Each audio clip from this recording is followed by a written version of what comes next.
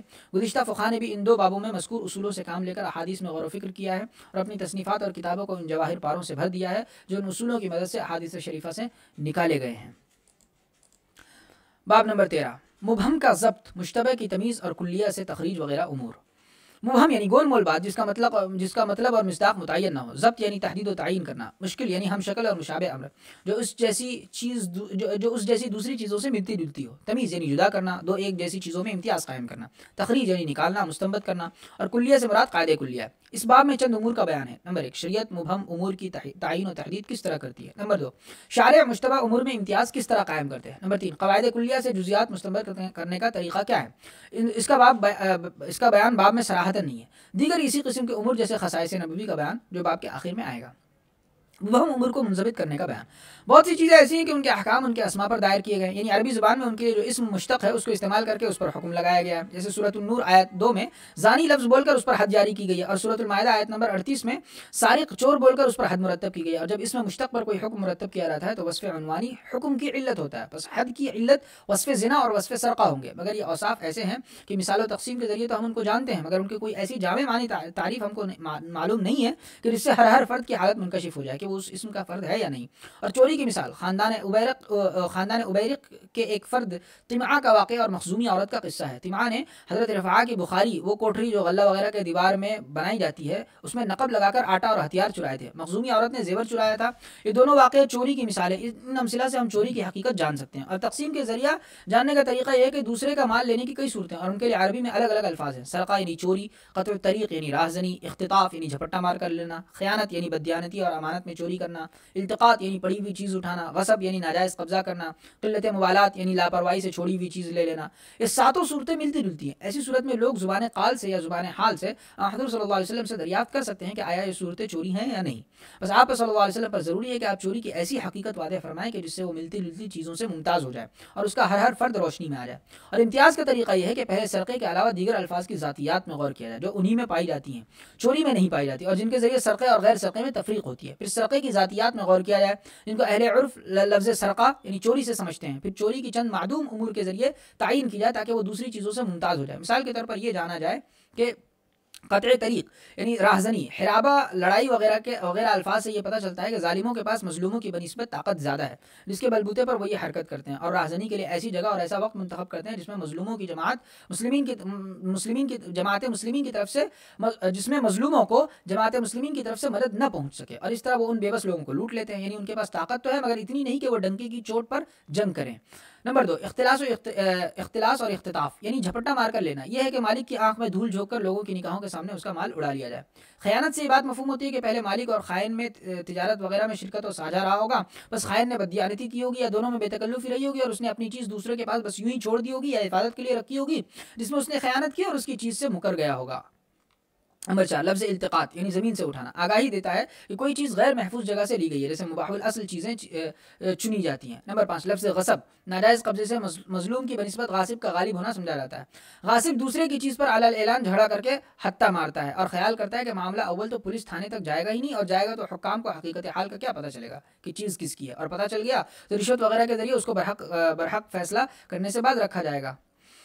قلت موالات کا اطلاق معمولی چیزوں پر ہوتا ہے جیسے پانی اور سوختہ جنہیں لوگ خرچ کیا کرتے ہیں اور جن کے ذریعے باہمی تعاون کی عادت ہے. ایسی کوئی معمولی چیز مالک نے بے اعتنائی سے چھوڑ دی اور کسی نے اس کو اٹھا لیا، یہ التقاط کا مفہوم ہے. لفظ سرقہ سے پتہ چلتا ہے کہ کوئی چیز محفوظ جگہ سے خفیہ طور پر لی گئی ہے.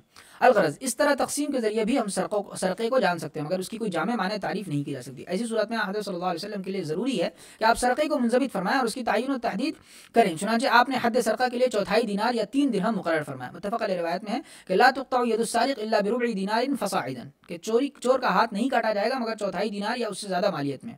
اور دوسری متفق علیہ روایت میں ہے کہ قطع النبی صلی اللہ علیہ وسلم ید سارق فی مجن ثمنہ 3 دراہم. نبی کریم صلی اللہ علیہ وسلم نے ایک چور کا ہاتھ کاٹا ایک ڈھال چرانے کی وجہ سے جس کی قیمت 3 درہم تھی. ان ارشادات کے ذریعے سرقہ معمولی چیزوں سے ممتاز ہو گیا، یعنی معمولی چیزوں کی چوری میں ہاتھ نہیں کاٹا جائے گا. اور آپ صلی اللہ علیہ وسلم نے ارشاد فرمایا کہ خیانت کرنے والے، مال لوٹنے والے اور جھپٹا مار کر لینے والے کا ہاتھ نہیں کاٹا جائے گا. اور ارشاد فرمایا کہ درختوں پر معلق پھلوں کو چرانے کی وجہ سے اور پہاڑ پر سے بکری چرانے کی وجہ سے ہاتھ نہیں کاٹا جائے گا. البتہ جب بکریاں باڑے میں آ جائیں اور پھل کھلیان میں جمع کر لیے جائیں اب ان کو چرانے کی وجہ سے ہاتھ کاٹا جائے گا، بشرطے کہ چوری کی مقدار ڈھال کی قیمت کے بقدر ہو۔ پہلی روایت سے معلوم ہوا کہ خائن، منتہب اور مختلس پر سارق کا اطلاق نہیں ہوتا۔ اس طرح دونوں روایتوں سے معلوم ہوا کہ چوری کا تحقق اس وقت ہوتا ہے جب محفوظ جگہ سے کوئی چیز لی جائے اور خفیہ طور پر لی جائے۔ دوسری مثال رفاہیت بالغہ کی ہے۔ رفاہیت کے معنی ہے خوشحال زندگی، آسودگی، اور بالغہ کے معنی ہے آخری درجے کی، حد سے بڑھی ہوئی۔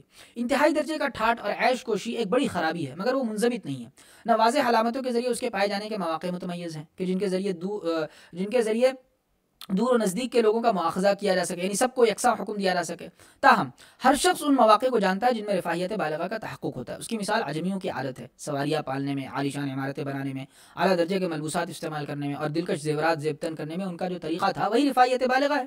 اور تقسیم کے ذریعے بھی ہم اس کو جان سکتے ہیں کہ لوگوں کے اختلاف سے مرفہ حالی مختلف ہوتی ہے۔ ایک قوم کی مرفہ حالی دوسری قوم کی تنگ حالی ہے۔ ایشیا کے لوگوں کی امیری یورپ کے لوگوں کی غریبی ہے، اور ایک علاقے کی عمدہ چیزیں دوسرے علاقے کی معمولی چیزیں ہیں۔ نیز ہم یہ بھی جانتے ہیں کہ وسائل زندگی سے انتفاع کبھی عمدہ چیز سے ہوتا ہے، کبھی معمولی چیز سے۔ دو، مرفہ حالی نہیں ہے اور اول سے انتفاع کبھی عمدگی کا قصد کیے بغیر ہوتا ہے یا اس سے وقتی انتفاع ہوتا ہے۔ یعنی کسی امیر کبیر کے گھر مہمان گیا تو اس کے وسائل زندگی کو استعمال کر لیا تو وہ اس کی زندگی کا لازمہ نہیں ہوتے، تو یہ بھی مرفہ حالی نہیں ہے۔ مرفہ حالی یہ ہے کہ اعلیٰ درجے کے وسائل زندگی کے بغیر آدمی کا کام ہی نہ چلے، ان کے بغیر وہ پریشان ہو کر رہ جائے۔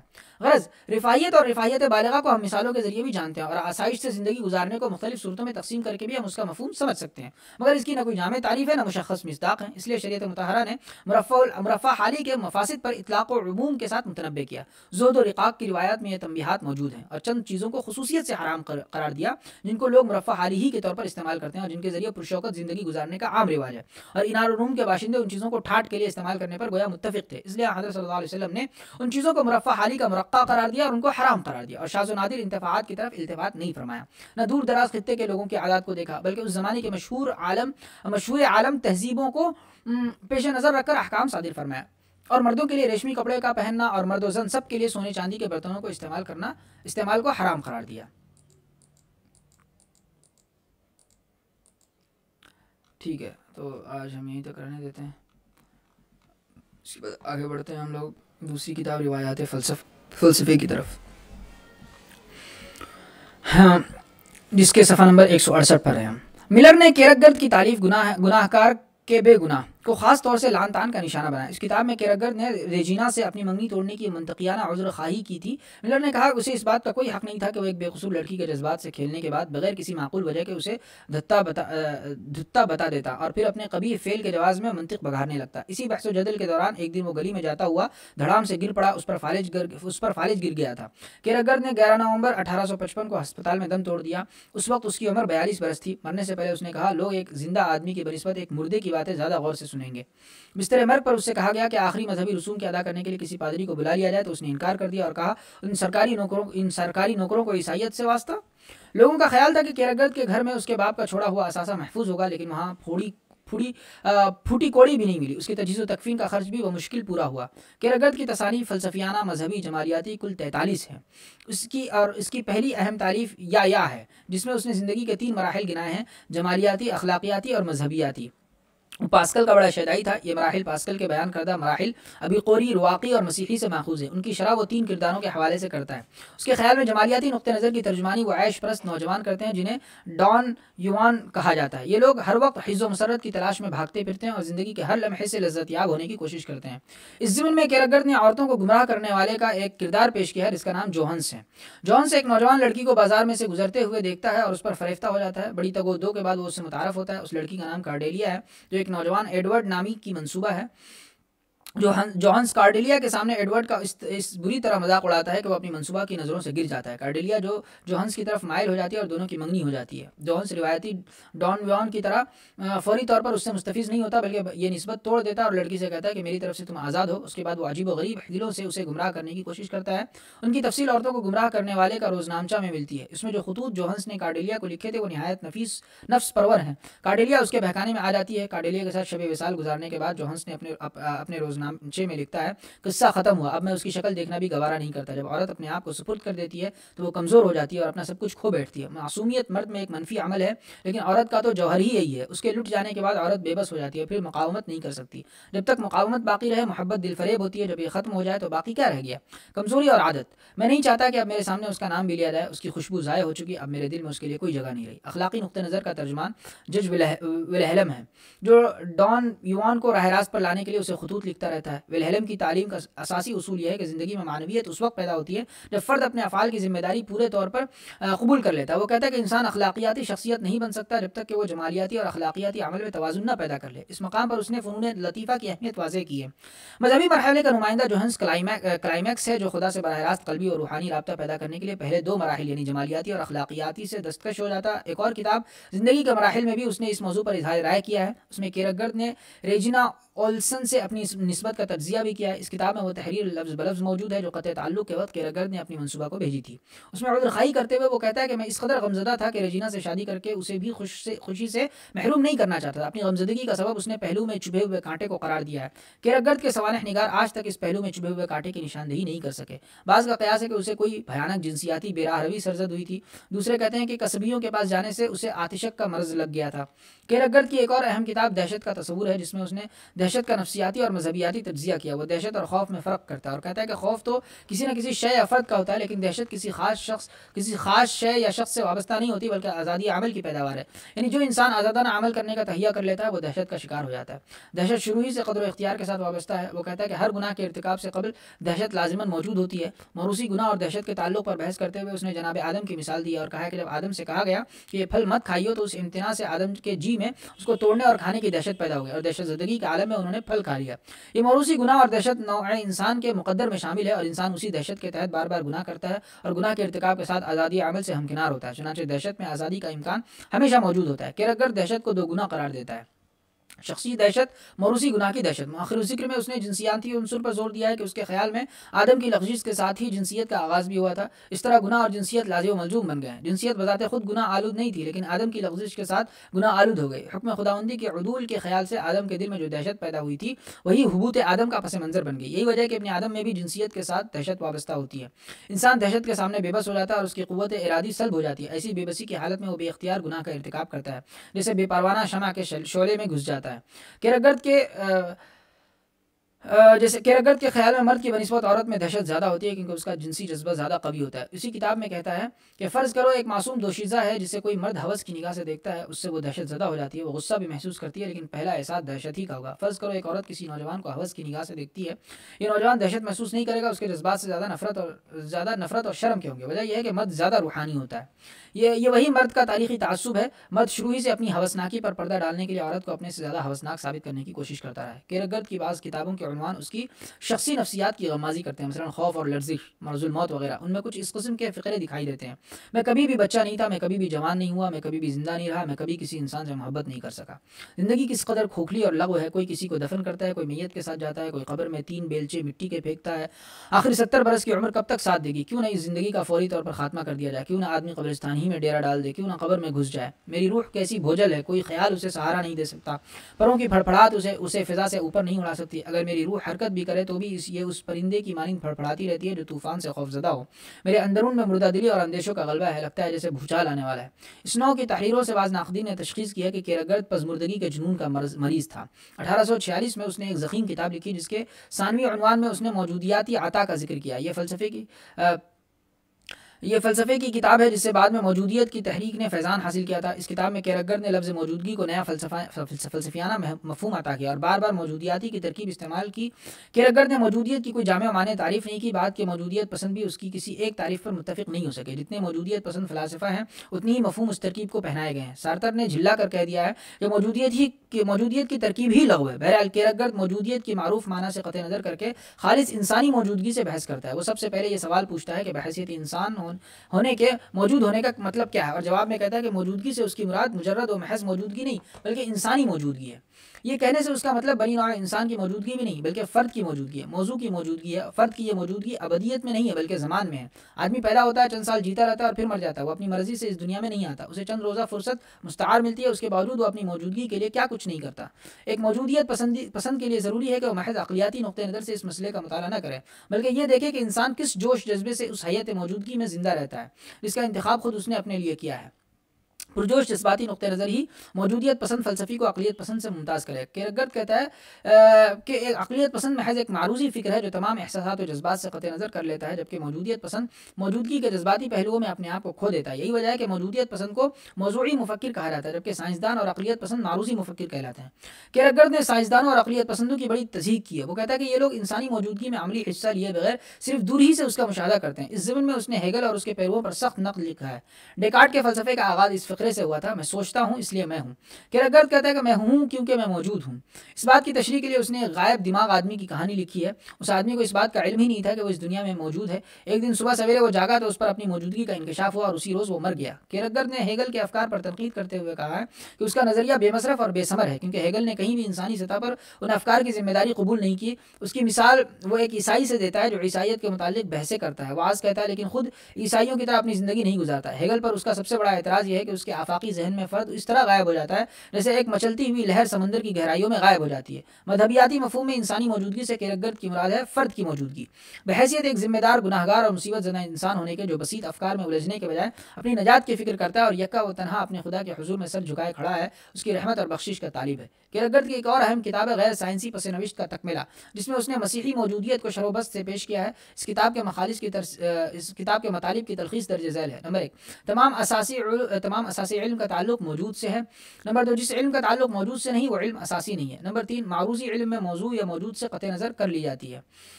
نمبر 4، ایک موجود متنفس صرف اپنی موجودگی کا علم حاصل کر سکتا ہے، اس کے لیے ضروری ہوگا کہ موضوع اپنی موضوعیت ہی میں کھو جائے. نمبر 5، صرف مذہبی اور اخلاقی علم ہی حقیقی علم ہے، کیونکہ اس کا تعلق براہ راست موضوع سے ہوتا ہے. نمبر 6، موضوعیت ہی صداقت ہے. میرا ٹھیک ہے، آج ہم یہیں تک رہنے دیتے ہیں. اس کے بعد ہم آتے ہیں اپنے نئی کتاب کی طرف، جس کا عنوان ہے کاروباری مطالعہ، اور یہ سینئر سیکنڈری کورس کا این سی آر ٹی کی بک ہے. این سی آر ٹی کا جو ہے نصاب ہے، جس میں وہ 11ویں کے لیے انہوں نے یہ اس کتاب کا انتخاب کیا ہے. اور یہ کتاب جو ہے 300 صفحات پر مشتمل ہے اور بہت اچھی کتاب ہے الحمدللہ. اس کو پڑھ کر جو ہے ہم لوگ سب سے پہلے تو دیکھیے، ہم لوگ یہ چیز سمجھتے ہیں کہ مطالعے کے جو مواد، اس کے اندر جو مواد ہے اس کا کیسے استعمال کریں. دیکھیے، آپ نے از خود پڑھنے کا چیلنج قبول کیا، اس کے لیے مبارکباد. NIOS ہر قدم پر آپ کے ساتھ ہے. اس سلسلے میں آپ کو ذہن میں رکھتے ہوئے ماہرین کی ایک ٹیم کی مدد سے کاروباری مطالعے کے مواد کو حتمی شکل دی ہے. اس کے لیے آزادانہ طور پر از خود مطالعہ کرنے کا ایک فارمیٹ اختیار کیا گیا ہے. یہاں جو ہدایتیں دی جا رہی ہیں ان سے آپ کو اس مواد سے بہتر طور پر استفادہ کرنے میں مدد ملے گی. سبق میں کچھ علامتیں قائم کی گئی ہیں، ان سے آپ کو سبق کا مفہوم سمجھنے میں آسانی ہوگی. عنوان، اس سے آپ کو یہ معلوم ہوگا کہ اس میں آپ کو کیا کچھ پڑھنا ہے. تعارف، اس میں اس سبق کا تعارف اس طرح پیش کیا گیا کہ پچھلے سبق سے اس کا تعلق بھی قائم ہو جائے. مقاصد، اس کے تحت یہ بتایا گیا ہے کہ سبق کو پڑھنے کے بعد آپ کو کیا معلوم ہو چکا ہوگا. اسے آپ دھیان سے پڑھیں اور یہ بھی دیکھیں کہ ان مقاصد کی تکمیل میں آپ کتنے کامیاب ہوئے ہیں. متن، سبق کے متن کو مختلف حصوں اور ذیلی حصوں میں تقسیم کیا گیا. سبق کے ان حصوں میں آپ کے سیکھنے کے عمل میں ایک تسلسل قائم ہو جاتا ہے اور مواد کو مرحلے وار سمجھنے میں اس سے آپ کو آسانی ہوگی. متن میں جلی حروف یا باکس میں بتائی گئی باتیں اہم ہیں اور ان پر آپ کو پوری توجہ دی جانی چاہیے. متن پر مبنی سوالات، سبق کا ہر حصہ مکمل ہونے پر متن پر سوالات دیے گئے ہیں. یہ سوالات معروضی قسم کے ہیں جن سے آپ از خود اپنی جانچ کر سکیں. سبق کے آخر میں ان کے جوابات بھی دیے گئے ہیں. آپ ان سوالات کو خود حل کریں اور سبق کے آخر میں دیے گئے جوڑے ملا کر خود یہ فیصلہ کریں کہ آپ کو آگے کے سبق کی طرف بڑھنا ہے یا سبق کے اس حصے کو دوبارہ پڑھنا ہے. نوٹ، ہر صفحے پر خالی حاشیہ چھوڑ دیا گیا، اس پر آپ سبق سے متعلق اہم نکات نوٹ کر سکتے ہیں. آپ نے کیا سیکھا، اس کے تحت سبق کے اہم نکات کا خلاصہ پیش کیا گیا. اس سے آپ کو سبق کا اعادہ اور نظر ثانی کرنے میں مدد ملے گی. اس میں آپ اپنے نکات بھی شامل کر سکتے ہیں. اختتامی سوالات، اختتامی مشق میں کچھ مختصر اور کچھ تفصیلی سوالات قائم کیے گئے ہیں. ان کی مشق سے آپ کو سبق کے پورے مواد کو سمجھنے میں مدد ملے گی. متن پر مبنی سوالات کے جوابات، اس سے یہ جاننے میں مدد ملے گی کہ آپ نے متن پر مبنی سوالات کے جوابات کتنے صحیح دیے ہیں. کلیدی اصطلاحات، اس عنوان کے تحت ان اصطلاحات کو نمایاں کیا گیا جو اس سبق میں استعمال کی گئی ہیں. ان اصطلاحات کو ضرور یاد کر لیجیے. کریں اور سیکھیں، اس عنوان کے تحت چند کام کرنے کے لیے آپ کو بتائے گئے ہیں تاکہ اس سبق میں جن باتوں کو بیان کیا گیا ان کے حوالے سے نظریات واضح طور پر سامنے آ سکے. کردار نگاری کے ذریعے مشق یعنی رول پلے، آپ کے مطالعے کو دلچسپ بنانے کے لیے اس سبق میں آنے والے کسی واقعے سے متعلق ایک تصور کو حقیقی صورت دی گئی ہے. اس انداز پر آپ اپنی پسند سے کوئی اور نظریہ یا فرضی موضوع لے سکتے ہیں اور اسے اس طرح حقیقی پس منظر میں رکھ کر اسے عملی طور پر پیش کر سکتے ہیں. سبق ایک نظر میں، اس عنوان کے تحت تمام اہم حصوں کے نمبرات درج کر دیے گئے ہیں تاکہ آپ ان کو ایک ہی نظر میں ہی شناخت کر لیں. چیئرمین کا پیغام، عزیز طالب علم، بالعموم سماج اور بالخصوص گروپوں کی ضرورتیں وقت کے ساتھ ساتھ بدلتی رہتی ہیں، اس لیے انہیں حاصل کرنے کی خواہشوں کی تکمیل کے لیے مطلوبہ طریقوں اور تکنیکوں میں اسی کے مطابق ترمیم و اصطلاح بھی کی جانی ہوتی ہے۔ تعلیم تبدیلی کا ایک اعلی کار ہے۔ صحیح وقت پر صحیح تعلیم سماج کے نظریے میں اثباتیت اور نئے یا جدید چیلنجوں کا سامنا کرنے کے لیے یا رجحان سے متعلق تبدیلی اور مشکل صورتحال کا سامنا کرنے کے لیے ہمت و حوصلہ پیدا کرتی ہے۔ نصاب تعلیم کی باقاعدہ اور وقتاً فوقتاً تجدید کے ذریعے اسے زیادہ مؤثر طور پر حاصل کیا جا سکتا ہے۔ ایک جامد نصاب تعلیم کسی مقصد کی تعمیل نہیں کرتا، کیونکہ اس میں فرد اور سماج کی موجودہ ضرورتیں اور خواہشات پروان نہیں چڑھتی۔ اسی مقصد کی خاطر پورے ملک کے ماہرین تعلیم ضروری اور مطلوبہ تبدیلیوں کے امور پر غور و خوض کرنے کے لیے باقاعدہ وقفے پر باہم ملتے ہیں۔ اس طرح کے غور و فکر کے نتیجے میں national curriculum frame work NCF 2005 سامنے آیا، جو پرائمری، ابتدائی، ثانوی یا سینئر سیکنڈری تعلیم کی مختلف سطحوں پر مطلوبہ یا ضروری تعلیم کی قسم کے بارے میں تفصیل کے ساتھ توضیح کرتا ہے۔ فریم ورک اور دیگر قومی اور معاشرتی سروکار کو ذہن میں رکھتے ہوئے ہم نے حال ہی میں national council of educational Research and training NCRT اور council of Boards of School education in India COBSE کے ذریعے فراہم کردہ مشترکہ بنیادی نصاب تعلیم کے مطابق سینئر سیکنڈری سطح پر کاروباری مطالعے کے کورس کے تعلیمی نصاب پر نظر ثانی کی ہے اور اسے جدید اور ضرورت پر مبنی بنایا ہے۔ متنی مواد کی تیاری اوپن اور فاصلاتی تعلیمی نظام کے ذریعے پیش NIS کے سبھی پروگراموں کا ایک جزو لازمی اور ضروری حصہ ہے۔ اس لیے آموزشی مواد کو سکھائے جانے والے مواد کو طلباء کے حق میں مفید، دلچسپ اور خوش آئند بنانے کا خاص خیال رکھا گیا۔ میں اس مواد کو دلچسپ اور آپ کی ضرورتوں کے عین مطابق بنانے میں شامل تمام افراد کا شکریہ ادا کرنا چاہوں گا۔ مجھے امید ہے کہ آپ اسے پرکشش پسند کے قابل اور جاذب توجہ پائیں گے۔ National institute of open schooling کی طرف سے ایک شاندار اور کامیاب مستقبل کے لیے میری نیک خواہشات آپ کے ساتھ۔ چلیے، ڈائریکٹر کے قلم سے national institute of open schooling کے اکیڈمک شعبے کی وقتاً فوقتاً یہی کوشش رہتی ہے کہ آپ کے لیے ایک ایسے نئے پروگرام پیش کیا جائے جو آپ کی ضرورتوں اور مانگ کے مطابق ہوں۔ سینئر سیکنڈری سطح پر معاشیات کے کورس کو Council of Boards of School Education اور National Council for Educational Research and Training کے ذریعے تیار کردہ مشترکہ بنیادی نصاب تعلیم کے مطابق ترمیم کی گئی ہے اور اسے جدید اور ضرورت پر مبنی بنایا گیا ہے۔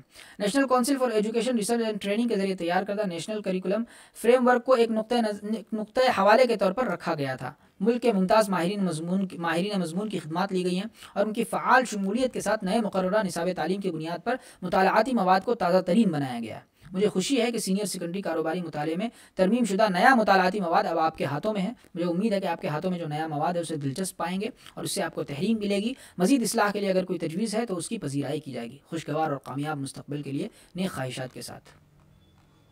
عزیز طالب علم، سینئر سیکنڈری سطح کے کاروباری مطالعے کے اس نصاب میں آپ کا استقبال ہے۔ ہم سبھی اپنی روزمرہ زندگی میں کاروبار کی اہمیت کو جانتے ہیں۔ یہ نہ صرف ہماری بنیادی ضرورتوں کو پورا کرتا ہے بلکہ ہماری زندگی کو باسہولت اور آرام دہ بناتا ہے۔ یہ ایک متحرک عمل ہے جو معاشرے کے تقاضوں اور ضروریات کے مطابق تبدیل ہوتا رہتا ہے۔ ماضی میں کاروبار کے طریقہ کار اور رواج دور جدید سے بالکل مختلف تھا۔ جیسا کہ ماضی میں تھا اب ویسا نہیں ہے، بلکہ اب یہ زیادہ جوخم اور غیر یقینیت کی زد میں ہے۔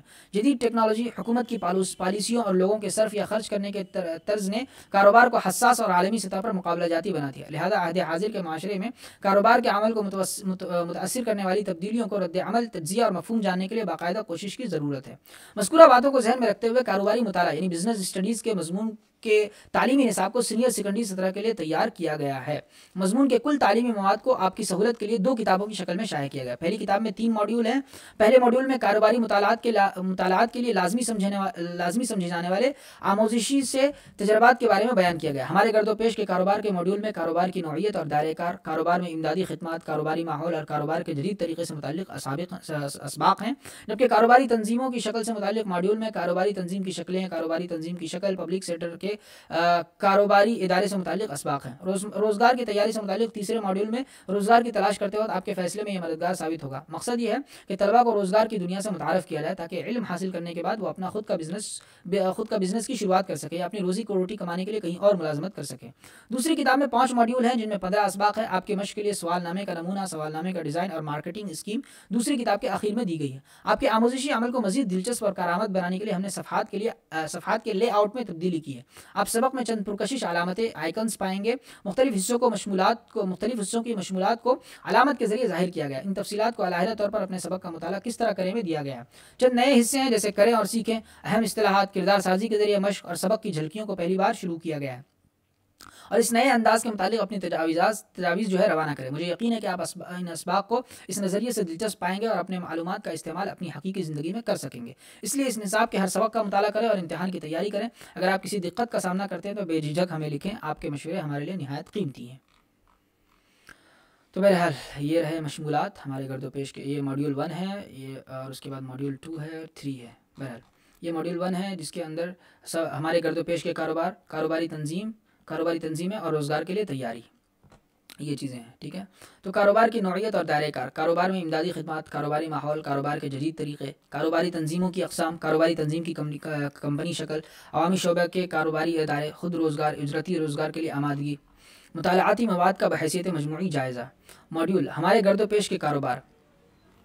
ٹھیک ہے، آج ہم یہیں تک رہنے دیتے ہیں. بہت بہت شکریہ آپ حضرات کا تشریف لانے کے لیے. اور یہ جو کتاب ہم پڑھنے جا رہے ہیں بزنس اسٹڈیز، یہ بہت اہم ہے اور میں چاہتا ہوں کہ ہندوستان کے جتنے بھی مدارس کے طلباء ہیں اور جو بھی مطلب جو اسکالرس ہیں ان کو پڑھیں، اس کو اور ہمارے ساتھ پڑھیں. اور خصوصی طور پر جو اختصاص کر رہے ہیں، جو خاص طور پہ جو افتاء وغیرہ کر رہے ہیں، میں چاہتا ہوں کہ آپ ان تمام حضرات کو اس میں شامل کریں. چونکہ دیکھیے آپ جو ہیں وہ صرف یہ نہیں ہے کہ آپ اس گروپ کے اندر شامل ہیں، بلکہ آپ کی ذمہ داری بنتی ہے کہ آپ اس فائدے کو جو ہے عام کریں. ٹھیک ہے، آپ ایک جو ہے مبلغ بھی ہیں. ٹھیک ہے، تو جتنا ہو سکے آپ اس کو جو ہے شیئر کریں اور اللہ آپ کو جزائے خیر عطا فرمائے. ٹھیک ہے، السلام علیکم ورحمۃ اللہ وبرکاتہ.